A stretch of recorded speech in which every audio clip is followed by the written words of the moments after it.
My local planning panel meeting. On behalf of the panel, I recognise the traditional custodians of the land, the Ku-ring-gai people, on whose land we purport to meet. There are a couple of things I've got to say that are important. Any person speaking at the panel meeting are advised that their voice and personal information will be recorded as part of the meeting and made publicly available on Council's website via live stream and on-demand access, except any part of the meeting that is held in closed session. Accordingly, you must ensure that your address to the panel is respectful and that you use appropriate language and refrain from making any defamatory statements or discriminatory comments. Ku-ring-gai Council does not accept any liability for statements, comments or actions taken by individuals during a meeting of Ku-ring-gai Local Planning Panel.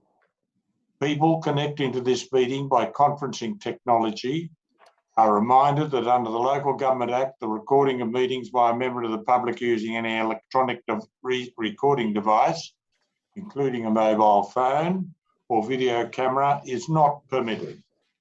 Any person found recording without the permission of Council may be expelled from the meeting. Some points to note as well: on-demand viewing of each KLPP meeting will be available until the holding of the subsequent meeting. Recordings of KLPP planning meetings are copyright protected and cannot be reused or reproduced without approval from Council. The first item that I deal with is apologies. There are no apologies from anything to do with the panel itself. Are there any other apologies wishing to be recorded? No more apologies. Introduction to the panel. My name is Angus Talbot. I'm the chair of the panel. I have a background in the law as a solicitor, barrister and a judge of the Land and Environment Court, and I have been a member of Ku-ring-gai panel for some years, and I am formerly a chair of the Waverley Planning Panel and the Inner West Planning Panel. There are 2 expert members of the panel and 1 community panel member, and I'll go first to the community panel member, Frank Coe, and ask Frank to introduce himself and give us a short background statement. Thank you, Frank. Thank you, Chair. I have been a local resident for over 20 years, and I'm also a qualified town planner. Thank you. An expert panel member is Greg Flynn. Greg, could you please introduce yourself? Thank you.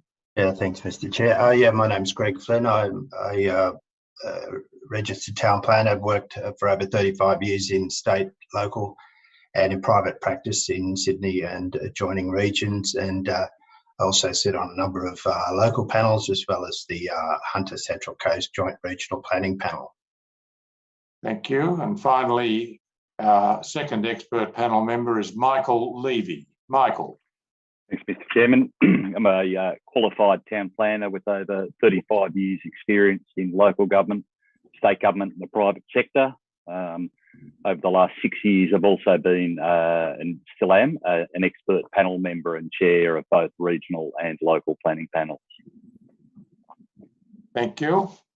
Now, each panel member has made a written declaration of interest, but I just checked that no panel member has any declarations of interest to make, having regard to what they now know. I'll assume that that's all in the negative. Mr. Garland, are there any staff members who wish to make declarations of interest? No. No conflict. Thank you. Now, I'll call each of the speakers to the meeting in order as they appear. You have 3 minutes to speak. Mr. Chair, sorry to interrupt, but we have no speakers online at the moment. We had 3 registered speakers, but none online as we speak. We only have the owner. Well, I suppose I just plough on, do I? Yes, unless they come online in the next 5 minutes. After all, it's well past the witching hour, is it not? It is. So I'll continue then, nevertheless, just speaking to the 2 speakers who we have, one of whom is not electing to speak unless he particularly is asked, as I understand it. But when you speak, you have 3 minutes. There will be a sound bell at the conclusion of the time, and I'll expect you to wind it up. Questions may follow. The meeting speakers will be called in the order of, or was to be called in the order of the people who are objecting to the proposal. I'm just confirming again now before we move on to the people, speakers here on behalf of the applicant and the owner, that there is nobody here by the name of Ian Matheson, Daniel Kramer, or Mary Van Kemenade. No appearance? No, Mr. Chair. Thank you. Well, we'll move on to, I assume, the architect Colin Yang, is that correct? You're here to speak and answer questions. Yeah, can I? Yes. And Jack Zhu is here, the owner, who will not speak but can is just here to represent the owner. Yep. So, Mr. Yang, the panel might have some questions for you. Okay. Do you wish to make a statement in support or otherwise of the application before we actually go to those questions? Yeah. Can we say something? Yes, that's what I'm asking you to do. Well, I believe from reading the deemed refusal statement from council, I believe there's no major issues regarding this development. And we just running short of time to submit the additional documents. And I believe some of the items like car park design and also the tree impacts, we're still waiting for the route mapping and also the air pollution report. And I think these items can be resolved. There's no major concerns regarding this project, and all these technical issues can be resolved. And that's our general idea towards the council's refusal report. Well, Mr. Jiang, let me just start off by indicating that you would have read the reasons that the council officers have given to us reasons for refusal. That's right. There's a little bit more than what I understand you to be saying is outstanding and can be remedied. Yep. There's a problem that there's no air quality assessment has been undertaken. That appears to be something that the council officers are saying that should be addressed. Yeah, we've been asking for additional time frame, and it's just the consultants cannot make it. Yeah. I see. All right. So that's the explanation for that. There's also a problem with the resilience and hazardous report that is required. There was a preliminary report provided, but it needed some more work in accordance with what the council officers informed you. Is that a similar position, is it? No, that one's completed. It's just the council want to have enough time to prepare this report and doesn't allow us to submit. I see. All right. The tree impact, we're told that there's insufficient detailed arboricultural assessment of potential tree impact. What's the position with that? That one, it's the route mapping. The consultant went to the site last week because before the tenants living there and they have a lot of items around the trees and they couldn't they couldn't do the report. And we've advised the tenant to remove all this stuff and the consultant can come back to do route mapping. I see. And then there's one particular item that is more than just a merit assessment because it goes to the permissibility of the development altogether. That's non-compliance with the building height development standard. No, that one we don't believe. The building height is only the council allowable height is 9.5. The building height 7.5. They want us to get the existing bottom of the pool as to determine the height. But the bottom of the pool is not the natural ground line, and our height is counting from natural ground line, not the original structure. But the definition, I think, allows for the height to be measured from an excavated, existing excavated level. That's the correct way to do it, isn't it? I know, but what if there's a basement and you're going to count from the basement?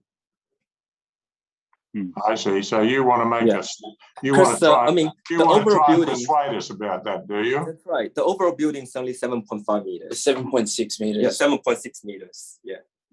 We are not proposing a sexy structure, but council want us to count the height. I mean, I understand the definition of the building height, but they do have existing swimming pool and they want us to count from the bottom of the pool, but that's not natural ground. The pool is underground. Yeah. And he only encroaches the pool by like 1 meter or 2 meters. That's right. It's only encroaching the pool and by a little bit. It's just the eave of the roof as well. That's just the eave of the roof. You do understand the effect of not complying with the development standard, do you? I know. Yeah. Is there any reason why you wouldn't have put in a 4.6 just to be safe? Because it seems to be a difference of opinion about how you meet the requirement for building height. Also, during the we got a council letter in early March from the council officer Scott, and he mentioned the building height was like too much over, and he requested us to lower the ceiling by 200, which we followed in our latest submission, and just and then in this refusal letter he re-mentioned that it's not compliant, but we replied to the building height according to the pool level and reduced the overall building by 200 as well, according to his first letter as well, which he asked us.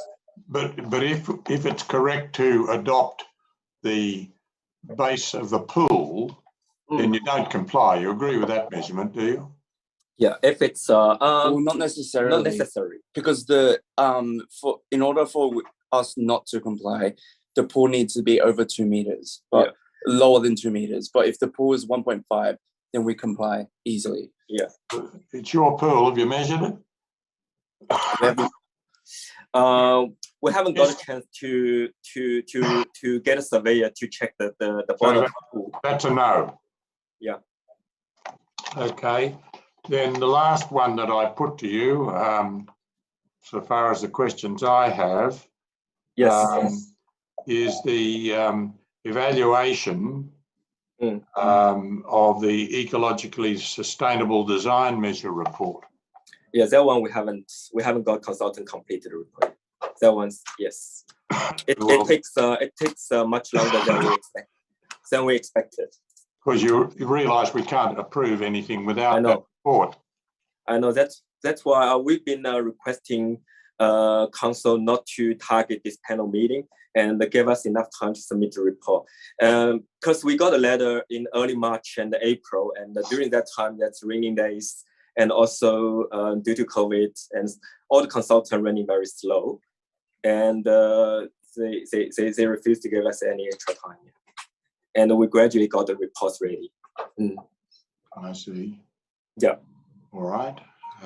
Because for us, I think. You see, the difficulty is that there are time limits in relation to how long these assessments can remain outstanding. And the panel is obliged to deal with the situation that it has before it. You, of course, have an opportunity to review Yes. if you do have a decision against you, Mm. I take it you're aware of that review process. Yes. Yes, we do. Quite apart from the appeal situation, you can come back to council if the panel decides that there's been enough time. All right then. They're the questions I wish to ask. Yes. I'll see now whether there are individual panel members, whether there are some remaining questions. I'll start from the top. I can see Mr. Levy's on top. So, Mr. Levy, have you got some questions you wish to put to the representatives of the owner, please? Yes, thank you, Mr. Chair. Just firstly, I note that quite a few of these issues that have been raised actually go back to early February, which is sort of now some 4 months plus. And as far as I can see, there's been no firm commitment around the time frames. I mean, have you given council or kept council update of where you've been up to with these reports and what the specific delivery timing is? Yes, we do. And because I think it's in April, and we got final confirmation from the tenant, and they let us to do the on-site assessment. Then we got the GTAC set, which is the contamination, contamination consultant to visit the site. Yeah. And they said they roughly need 1 month to complete. Yeah. Because they need on-site assessment and also preparation of the report. And what we advise council say we might need that time frame, and council replied saying as long as they can't receive the report document within they're giving us a little bit time, but they say they're going to prepare for the panel meeting, and they don't have enough. They can't just wait for us. And then I've advised the consultants say if they can complete the report, just complete the report, and otherwise no need to be too rushed because council is not accepting any additional information. Yeah, since April, just Scott was just don't with no need to submit everything. Yeah. Just wait until the panel meeting and wait for us to submit all the missing documents. Yeah. So he told us to just wait for the panel meeting. So we've been just waiting for 2 months. Yeah. And just before submitting all the remaining documents. Because I do understand council need time to prepare this report. We fully understand. It's just for us and a little bit. I reckon some of the items can be resolved just between us and council, and it doesn't need to be. Go to the panel meeting. But Okay, and then my other question was around. You would have seen in the report there are some concerns about the triple stacked car parking. Yes. I'm just wondering what your response to that concern is. That one, there are two options. I've been discussing with council as well, and they say council is not likely to support the triple stack parking. And actually, we got traffic engineer prepare a report to support us on that. Or worst case, we can just remove the 3 parking space and make the center smaller. Less kids, yeah. Yeah, just with less kids. That's something we can negotiate with the owner. But at least we want to see if council's traffic engineer had a chance to discuss with our engineer from McLaren Traffic, and they sort of come up with a triple stack parking, because all the stack parking are for staff, and they are not going to move cars, and all the drop off parking is only for drop off and the pickup period, which is 1 hour in the morning and 1 hour in the afternoon between 4:30 to 6.